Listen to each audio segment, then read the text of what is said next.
con el ex canciller de la República, Francisco Tudela, para analizar. Nos ha faltado poner el discurso de Obama, que fue, en fin, una explicación también interesante acerca de este tema. Pancho, buenas noches, ¿qué tal? ¿Cómo estás? Muy buenas noches, Jaime. Bueno, ¿cuál es tu evaluación, tu interpretación acerca de esto, en fin, tu apreciación? Bueno, lo que yo veo es que durante más de 2 décadas, el ala izquierda del Partido Demócrata Norteamericano, liderada por el expresidente Jimmy Carter, insistió mucho en esto, ¿no? Y finalmente se ha conseguido a través del presidente Obama. Pero naturalmente esto ha implicado alejar de las esferas del Partido Demócrata al ala clintoniana, que se había resistido justamente a esta medida. En segundo lugar, significa que si bien se establecen relaciones diplomáticas y se levantan sanciones que corresponden a órdenes ejecutivas, o sea que son,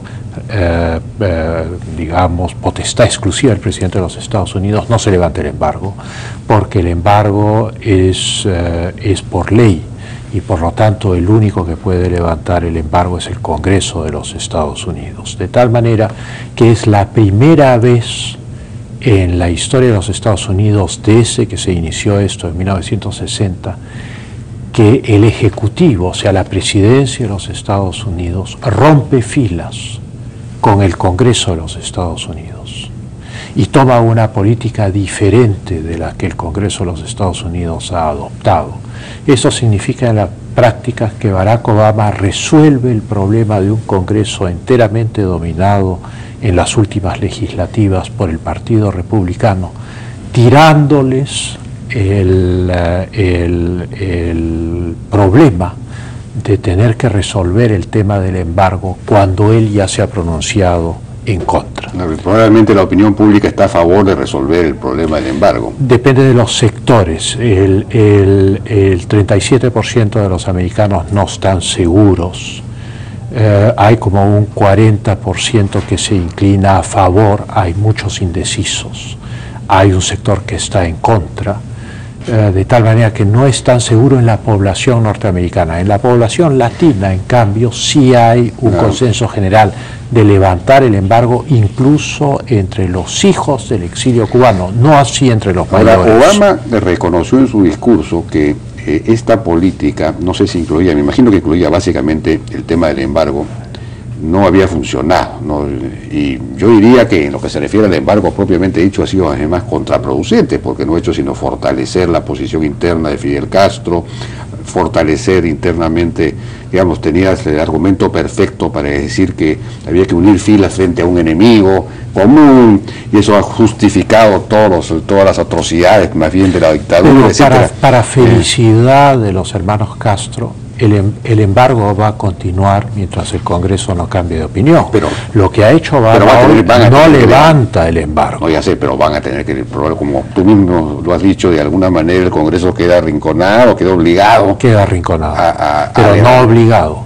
El Congreso de los Estados Unidos es el Congreso de los Estados Unidos. ¿Y acaso no es bueno que lo mejor que podría ocurrir en Cuba es eso, en el sentido de que la mejor manera de socavar el sistema ese tan rígido es a través del mercado, de la penetración del mercado? Sí, la bloguera Joanny Sánchez hoy ha puesto en su blog un comentario bastante escéptico sobre esto, porque dice que después de la ola de represión de los últimos días, ella naturalmente no esperaba esto y que no sabe muy bien cómo interpretar este asunto. ¿Qué significa esto en la práctica? Lo que significa en la práctica, en primer lugar, es que mal que bien la dictadura ha logrado su reconocimiento diplomático por parte de los Estados Unidos después de más de 40 años. Entonces eso corre a favor de la dictadura, digamos. Ya llevan embajador en Washington. Tener embajador en Washington implica que también va a tener otro embajador en la OEA, o sea, en el corazón del sistema interamericano, y ese embajador va a poder cerrar filas con Venezuela, con Bolivia, con Brasil, con la Argentina, etcétera, con el grupo bolivariano. Entonces, claro, eso tiene consecuencias diplomáticas interamericanas a largo plazo. Dentro de los Estados Unidos, lo que hace es convertir a los republicanos en muy antipáticos en la medida en que, como Jeb Bush, el ex gobernador de la Florida, ya se ha pronunciado, ellos están en contra de premiar, dice él, a la dictadura de los hermanos Castro, con el reconocimiento diplomático. Pero Estados Unidos, en primer lugar, yo creo que también siente que si margina eternamente a Cuba, se margina a sí mismo de Cuba, en circunstancias en que Cuba inevitablemente va a terminar abriéndose cada vez más a la economía mundial. Ahí viene y entonces Cuba es un gran recurso turístico. Es absurdo que los Estados Unidos no puedan invertir ahí, y en el momento en que empiecen a invertir no solo los Estados Unidos, sino con más fuerza los europeos y otros, Cuba va a cambiar. Es decir, el mercado va a subvertir esa dictadura. Hay una premisa que hay que aclarar. El embargo es solo norteamericano, no es europeo. Europa siempre ha invertido en Cuba, no ha habido ninguna restricción, de tal manera que Cuba ha estado comerciando con el mundo entero, excepto con los Estados Unidos. Y el mundo entero es un lugar muy grande para comerciar, en primer lugar. Lo que sí es cierto es que la permanencia del embargo, si es que la mayoría republicana del Congreso insiste en no modificar eso, le va a dar propaganda, o sea, un mecanismo de propaganda a los hermanos Castro. O sea, básicamente ellos han presentado al embargo como la causa de la miseria de Cuba, y no es verdad, porque ellos han estado comerciando con Europa y el mundo entero. Claro, la causa de la miseria de Cuba es el comunismo. Les ha servido a ellos como argumento interno. De pretexto, por eso, no solo interno, toda la izquierda latinoamericana cree eso. Entonces esta propaganda ha sido enormemente eficaz, y eso no se ha acabado como lo acabamos de ver en las palabras de Raúl Castro. Para que la nueva estrategia sea coherente, tendría que acabarse. Claro, ¿no? pero eso significa también que esta posición norteamericana convalida a los gobernantes actuales de Cuba, lo que significa que el cambio cubano, lo más probable es que sea como el cambio chino, esto es, que quede en manos de la gente del partido, así vayan abriéndose a la economía mundial, que es lo que ha pasado en la China. Eso es la diferencia es entre el verbo convalidar o el verbo fortalecer. La posición anterior o actual todavía norteamericana fortalecía a estos dictadores. Ahora los convalida, bueno, no sé cuál es mejor o cuál es peor. Digamos que no hay una opción moral, o sea, ninguna de las dos formas no reflejan otra cosa que la razón de Estado de los Estados Unidos, porque además hay un tema global, que es que Cuba ha sido una área privilegiada de acción de Rusia, y en este contexto global hay, a raíz de lo de Siria, a raíz de lo de Ucrania, a raíz de lo de Georgia, una contención muy fuerte entre los Estados Unidos y Rusia en un escenario de sanciones contra Rusia, en un escenario de caída del precio del petróleo, de devaluación drástica del rublo, que ha perdido la mitad de su valor. Y entonces, en ese contexto, entrar a competir por la esfera de influencia rusa en el Caribe forma parte de una geopolítica global. Vamos a ir a una pausa y regresamos con eso. Estamos conversando con Francisco Tudela sobre este interesante hecho histórico de restablecimiento de relaciones entre Estados Unidos y Cuba. Hay un juego geopolítico, como mencionas, y esto también incluye a Venezuela y América Latina, porque yo me imagino que ahora Venezuela, con el precio del petróleo tan bajo, ya no puede ayudar a Cuba. Y Cuba, de alguna manera, sin la ayuda de Venezuela y sin la ayuda de Rusia, porque Rusia está en el mismo problema que Venezuela, le viene muy bien la ayuda norteamericana. Es el momento exacto. Digamos que los estrategas americanos han decidido reafirmar la tradicional política norteamericana de considerar el Caribe el Mare Nostrum norteamericano. Y entonces han desarrollado en este momento de crisis para Venezuela y para Rusia una política para competir por el espacio cubano. eso es, a fin de cuentas, el aspecto global, mundial de esta política. De acuerdo, pero para nosotros es interesante porque esto, me parece que contrariamente a lo que afirmaste al principio, rompe la unidad del ALBA, porque separa a Cuba de Venezuela, que era, digamos, el eslabón fundamental, el corazón de ese proyecto. Digamos, esto va a ser lento. Yo no creo que, digamos, espiritualmente los hermanos Castro se sientan separados de Maduro para nada, y viceversa.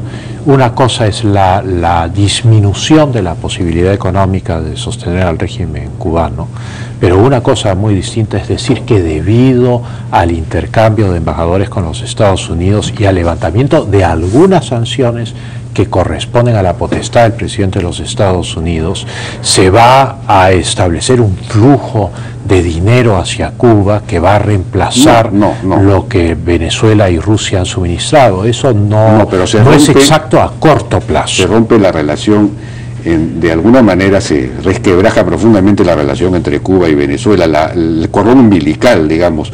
He leído, me parece que en New York Times o no sé en dónde, que parte del acuerdo sería que toda esta policía de inteligencia cubana en Venezuela sale de Venezuela. Es decir, la dependencia geopolítica y militar de Venezuela respecto de Cuba se rompe. Digamos, este es un juego muy importante, y eso para nosotros, es decir, bueno, ya Venezuela ya tenía, ya no era la de Chávez. Eso sería fantástico siempre y cuando sea cierto. Bueno, eso es lo que sí. Porque estas cosas no son tan simples. No son tan simples, pero... Porque el embargo es lo sustancial, y el embargo es legislativo, y el embargo es potestad del Congreso de los Estados Unidos. Y el Congreso de los Estados Unidos, a lo largo de toda su historia, no se va a dejar intimidar por el presidente de los Estados Unidos. O sea, si hay una discrepancia real, esa discrepancia real va a expresarse públicamente. Pero los republicanos entenderán la estrategia global versus la Unión Soviética, versus Venezuela, etcétera, ¿no? Digamos, aquí hay un juego cada mayor. partido tiene sus clientes. Yo diría que esta medida apunta a distintos niveles de la política de los Estados Unidos, y el nivel fundamental es el nivel interno de consolidar un electorado para el Partido Demócrata en básicamente el voto latino, más en Los Ángeles o en Nuevo México que en Miami. En Miami habrán resistencias, también habrá gente a favor, de la generación mayor, digamos, de los cubanos que es totalmente refractaria a esto. También hay un aspecto, digamos, de política contra el Partido Demócrata, independientemente de asegurarse un electorado, contra el Partido Republicano, independientemente de asegurarse el electorado latino. Es obvio que la medida de Obama, que es sin precedentes en el sentido que siempre la Casa Blanca y el Congreso han mantenido una política unida respecto a Cuba, esta separación de la política del Poder Ejecutivo, de la Casa Blanca, respecto a la política del Congreso, le tira una carga al Congreso, que es decidir el tema del embargo.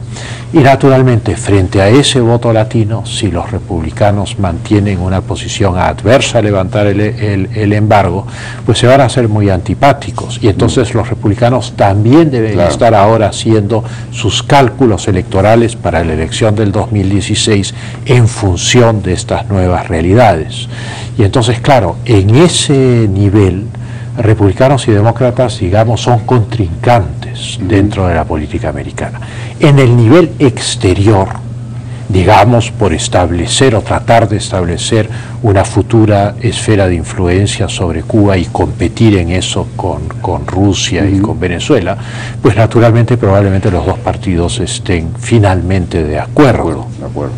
Bien, Pancho, muchísimas gracias, muy interesante el tema y muy interesante el análisis. Muchas gracias por tu participación. Muchas gracias, Jaime. Con esto llegamos al final y viene ahora N Deportes. Buenas noches.